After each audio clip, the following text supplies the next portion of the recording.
परमेश्वर की सारी आशीषें वचन के पीछे छुपी हैं, सारी ब्लेसिंग्स। और जैसे जैसे मेरे जीवन के दिन बीतते जा रहे हैं और मैं एक्सपीरियंस करता जा रहा हूं, वैसे वैसे मेरा विश्वास और दृढ़ होता जा रहा है डे बाय डे। क्यों? क्योंकि मैं वर्ड को पूरा होते हुए देख रहा हूं, अपने जीवन में भी, अपने जीवन में भी और उनके जीवन में भी जो वचन को मान रहे हैं। परमेश्वर ने जो मुझे मैसेज दिया था क्रूसेड टाइम, गुरदासपुर क्रूसेड में आपने उस मैसेज को सुना कि परमेश्वर ने कहा कि तुम सबको ये आज्ञा है कि जाओ और सुसमाचार सुनाओ। और ये 1-2 साल पहले की बात है जब परमेश्वर ने मेरे हृदय में ये मैसेज डाला था पुराने नियम से कि उसने अपने याजकों को बेस्ट दाख रस, बेस्ट तेल देने का कमांड किया था, वायदा किया था कि मेरे याजकों को बेस्ट चीजें मिलेंगी। ये एक प्रतिबिंब था, ये एक आने वाले समय का एक मैसेज था कि जो लोग मेरी सेवा करेंगे उनकी लाइफ में मैं जो ब्लेसिंग्स दूंगा वो बेस्ट होंगी। पैसे वाले लोग भी वैसी ब्लेसिंग्स नहीं पा पाएंगे अपने पैसों के दम के ऊपर। आज इस कलीसिया में मैं 1-2 नहीं, सैकड़ों शादियों को जानता हूं जो उनके पैसे की वजह से नहीं, परमेश्वर की वजह से उनको अच्छे पार्टनर्स, अच्छी पार्टनर्स मिली हैं। और दुनिया में आप न्यूज़ सुन रहे हैं, करोड़ों रुपए के मालिक हैं, एक लौता बेटा है, फिर भी लड़कियां उन्हें मार रही हैं। और यंग जनरेशन जो आने वाली है उनका मैरिज के ऊपर से विश्वास उठता जा रहा है। मैरिज बुरी नहीं है, लेकिन आज मैं आपको बताता हूं, मैंने ऐसी कई टेस्टिमनीज इस हफ्ते सुनी हैं। जब परमेश्वर आपको ये कहता है कि ये करना है, हमें पता क्या लगता है कि परमेश्वर मुझसे कुछ काम लेना चाहता है। मैं बड़ा फनी खान हूं जी, मैं तो बड़ा जबरदस्त आदमी हूं, परमेश्वर मेरे पीछे लगा हुआ है। हर बार प्रोफेसी होती, प्रभु तुझे इस्तेमाल करेगा। मैं ही नहीं मान रहा हूं। हम बड़े बड़े बनने की कोशिश करते हैं, लेकिन हमें यह नहीं पता कि हम बेवकूफ हैं इस मामले में। कभी इस बात की टेस्टिमनी मत दो कि मैं तो हाथ नहीं आंदा सी, रब ने मैनू इदां छुया। नो नो नो, ये टेस्टिमनी नहीं है, ये बेवकूफी थी जो तुम कर रहे थे। एक टेस्टिमनी मेरे पास आई कि एक, आप चाहे जितने मर्जी भले हों, अगर आप वचन पूरा नहीं कर रहे हैं, आप भले होने पर भी आपकी आशीषें उनसे कम हैं जो कम भले हैं।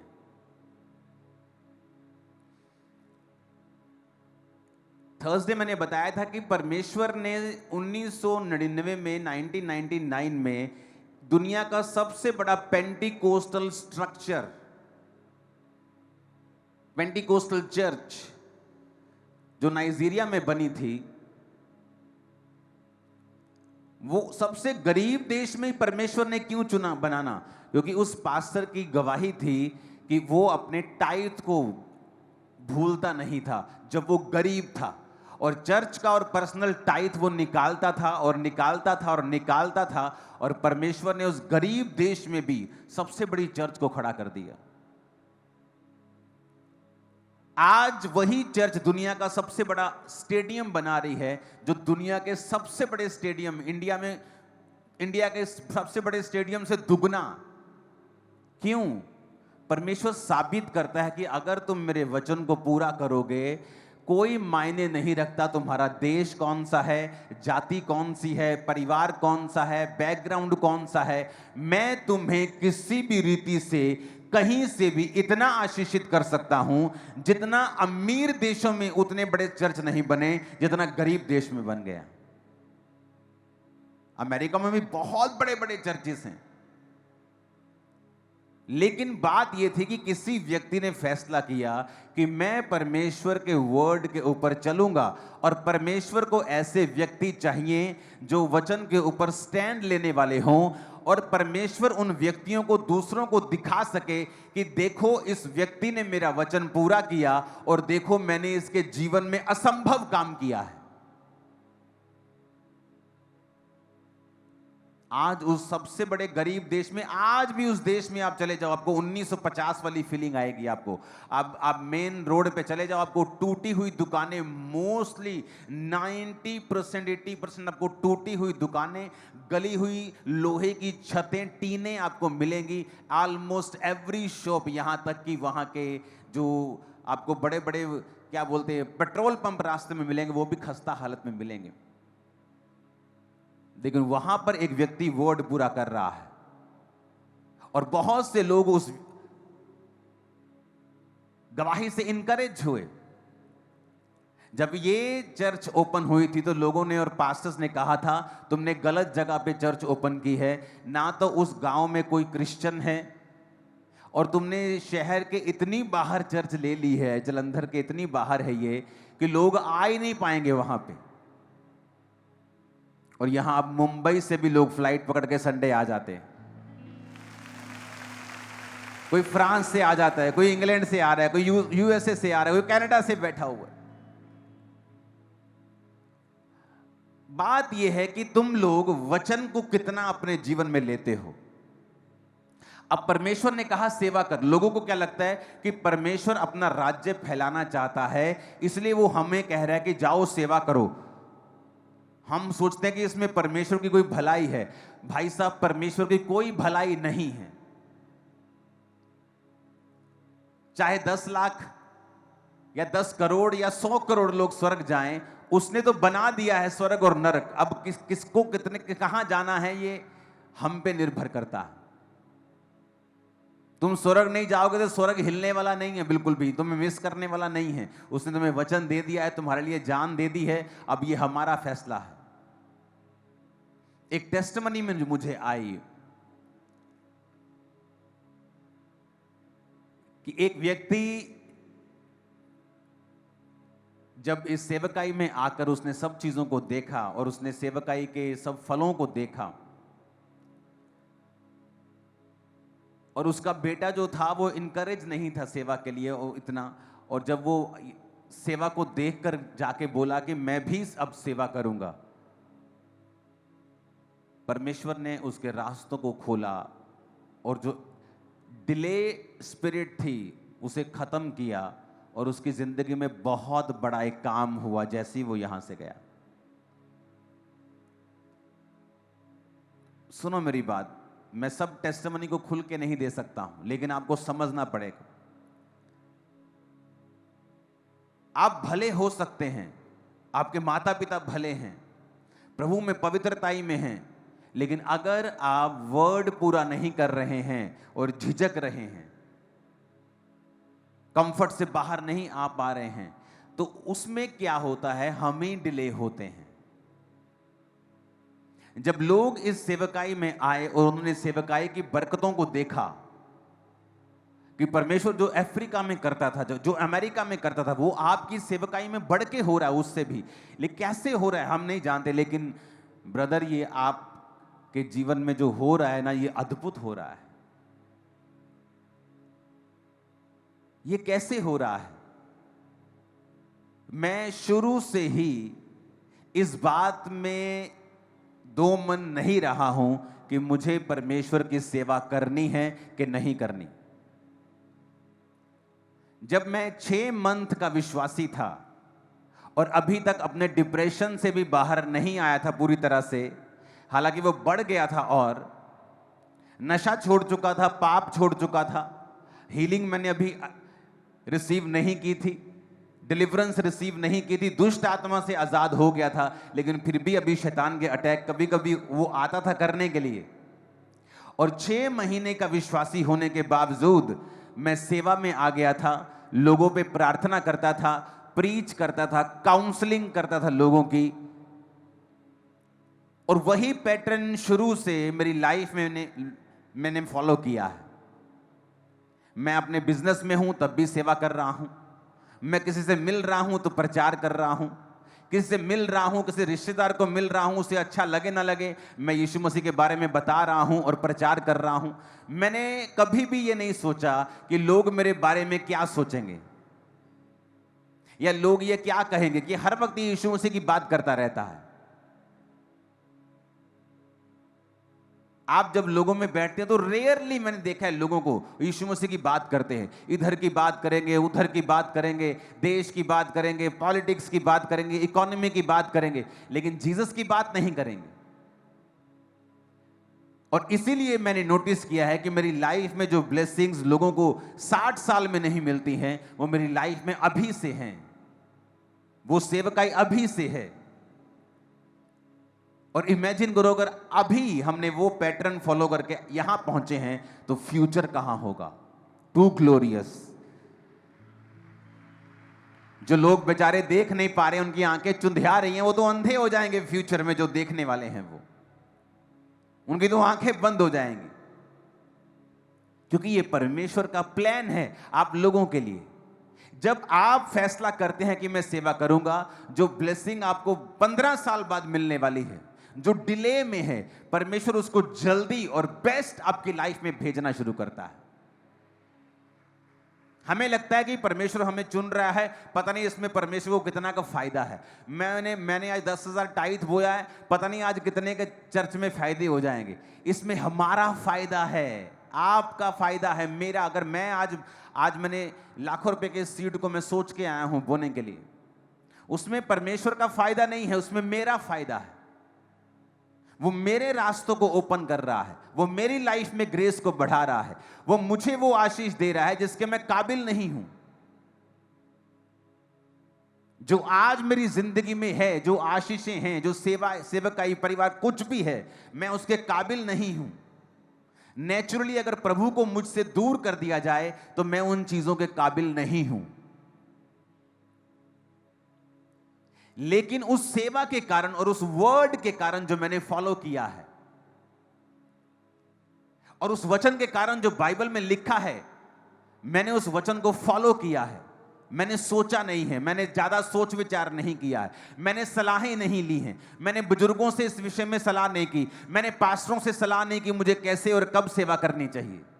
मैंने उसे शुरू किया है। जब तक लोग मसीह में आकर बपतिस्मा नहीं ले पाते हैं, मैं ले हैंड के साथ प्रार्थना करना शुरू कर दिया था।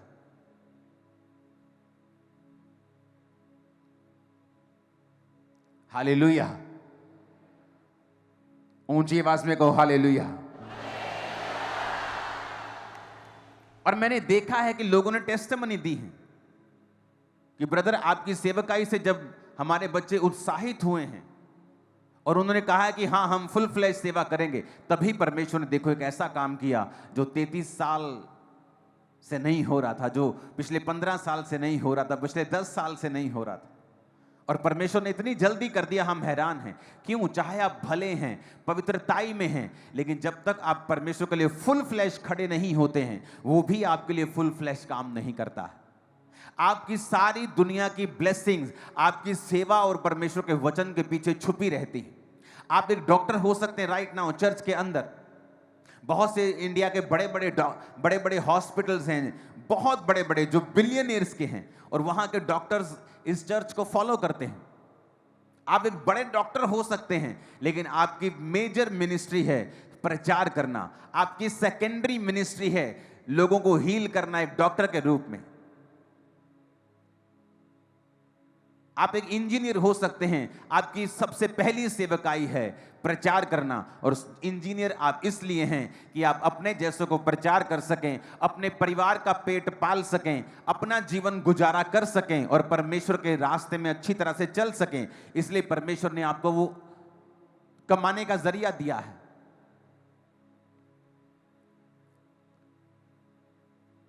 जब मैं मसीह में बड़ा हो रहा था तो इतनी बातें नहीं जानता था। तो मेरे साथ एक औरत थी जो सेवा करती थी, और जब वो सेवा करती थी तो एक बात बोलती थी कि मैं अपनी कुड़ी नू सेवा च नहीं पाना। तब मुझे इतनी समझ नहीं थी,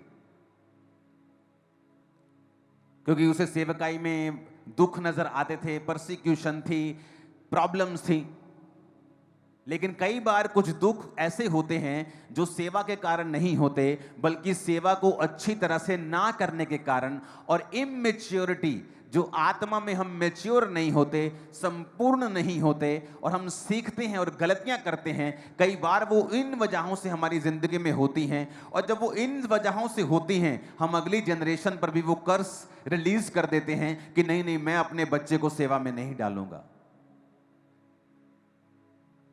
कई बार पास्टर जो खुद नहीं बोता, खुद टाइथ नहीं बोता, खुद बीजों को नहीं बोता है, और वो खुद फाइनेंशियली तंग होता है, और जब बच्चे अपने पिता की ओर देखते हैं और देखते हैं कि इसको हमारी फीस कलेक्ट करने के लिए संघर्ष करना पड़ता है, घर का बिल पे करने के लिए संघर्ष करना पड़ता है, और वो ये कहते हैं नहीं, हम सेवा में नहीं आएंगे, हम यीशु को तो मानेंगे लेकिन सेवा नहीं करेंगे, और वो दुनिया के और तरीके अपनाने लगते हैं और दुनिया के पढ़ाई करने लगते हैं। और पढ़ाई करना अच्छी बात है, लेकिन उनका जो मेन नजरिया होता है वो ये होता है कि हम सेवा में नहीं बल्कि दुनिया में से अपनी चीजों को हासिल करेंगे।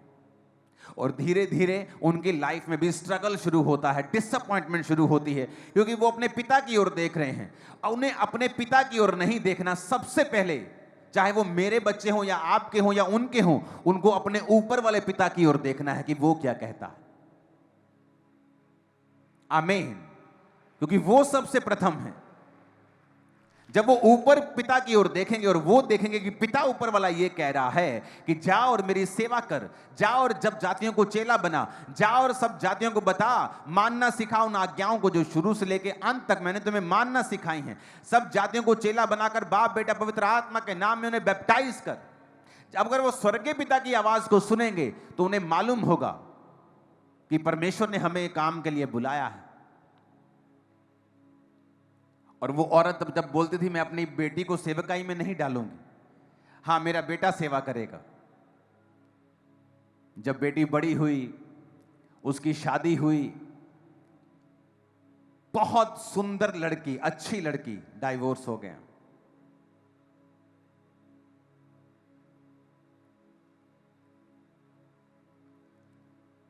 इजरायली कहते, जब उन्हें न्यूज मिली कि सामने के देश में बड़े जायंट रहते हैं, बड़े बड़े ऊंचे लंबे लोग, हम उन्हें मार नहीं सकते, कहते नहीं नहीं असि नहीं जाना उठे। देखो ये देखो भेदिए क्या लेके आए हैं, भेद कि वहां पे तो जायंट रहते हैं, हमने अपने बच्चे मरवाने। परमेश्वर कहता अब तुम नहीं जाओगे, तुम्हारे बच्चे प्रवेश करेंगे उस राज्य में, लेकिन तुम नहीं जाओगे, क्योंकि तुम्हारा अविश्वास ये साबित करता है कि अब तुम वहां नहीं जाओगे।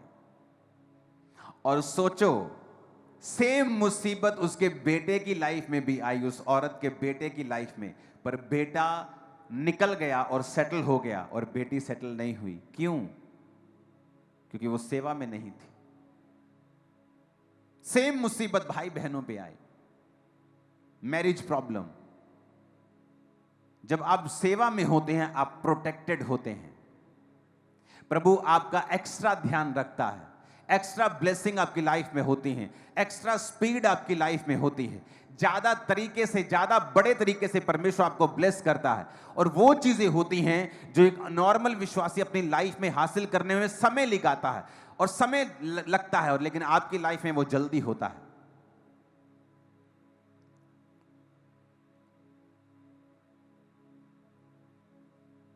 और मैंने जब जैसे जैसे जीवन में बिताता जा रहा हूं, मुझे परमेश्वर का वचन और दृढ़ लगता जा रहा है कि तुम्हारे कन्फेशन से ही, कि तुम 15 साल से, 10 साल से, 12 साल से, 8 साल से एक चीज का इंतजार कर रहे हो, लेकिन जैसे ही तुमने कन्फेस किया और जैसे ही अपने मन को परमेश्वर की सेवा की ओर लगाया, परमेश्वर ने उसी रात रास्ता खोल दिया और दिखाया, देख तूने सही डिसीजन लिया, अभी हेवन खुल गया, सोच जब तू करेगा तो क्या होगा, जब तू करेगा तो फिर क्या होगा, सोच, इमेजिन कर। हालेलुया। जैसा कि आपने देखा, अपोस्टल जी ने अपने संदेश में बताया कि जब तक हम परमेश्वर के वचन के अनुसार जीवन नहीं जीते, तब तक हम उसकी आशीषों का पूरा अनुभव नहीं कर सकते। चाहे आप कितने भी योग्य, बुद्धिमान या प्रतिभाशाली क्यों न हो, यदि आपका जीवन परमेश्वर के वचन के अनुसार नहीं है तो आपका कार्य वास्तव में प्रभावी नहीं हो सकता। इसलिए आवश्यक है कि हम अपने जीवन को परमेश्वर के वचन के अनुसार चलाएं। जब आप वचन के अनुसार जीवन जीते हैं तब प्रभु आपको सामर्थ्य रूप से उपयोग करता है और अपनी भरपूर आशीषों से आपको आशीषित करता है। ऐसे ही प्रेरणादायक और जीवन बदलने वाले वचनों को सुनने के लिए हमारे नेशन अपडेट चैनल को अवश्य सब्सक्राइब करें। इस संदेश को अधिक से अधिक लोगों तक शेयर करें ताकि वे भी परमेश्वर के वचन से आशीष प्राप्त कर सकें। God bless you.